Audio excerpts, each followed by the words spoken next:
Il y a un document central dont vous avez peut-être déjà entendu parler, qui est le plan d'exécution BIM. Ce fameux PEB ou BEP, ou manuel BIM du projet, il peut prendre plusieurs noms. En France, il s'appelle la convention BIM. Ce document, il est absolument indispensable pour organiser une collaboration BIM, on va dire, correcte, et surtout sans s'arracher les cheveux à chaque semaine.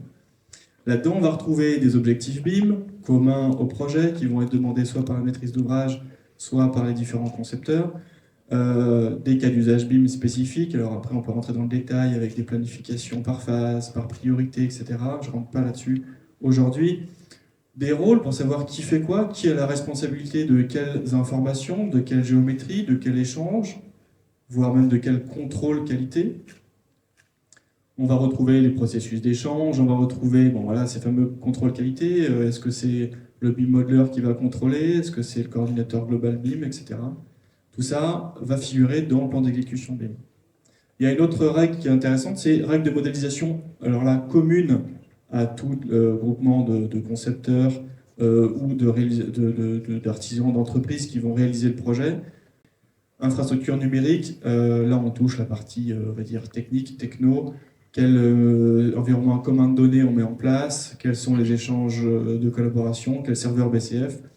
Tout ça, tous ces éléments qu'on va retrouver dans ce document vont nous permettre d'échanger des informations structurées, cohérentes, etc. Un autre exemple qu'on avait, c'était automatiser le nombre de contre-marches et de marches dans un AF-Sister, donc dans un escalier. Donc, je vais retourner dans ma correspondance de propriété. Je vais trouver l'AF-Sister et je vais mettre ça dans la description, c'est ce qui m'est demandé dans le PEB. Et je vais ajouter du contenu. Et là, donc, je vais non pas chercher une propriété que j'aurais créée manuellement, mais directement des informations d'Archicad qu'il est capable de me ressortir. C'est des variables qu'il est capable de déterminer. Et je vais retrouver, par exemple, le nombre de contre-marches et le nombre de marches que je viens ajouter simplement avec un double-clic. J'ai une idée ici de comment va ressembler la règle. Les deux chiffres vont être accolés, donc ce que je vais mettre, c'est un texte statique entre deux. Je compose en fait ma propriété, donc je vais mettre simplement un X entre deux. Je clique sur OK pour valider mes changements.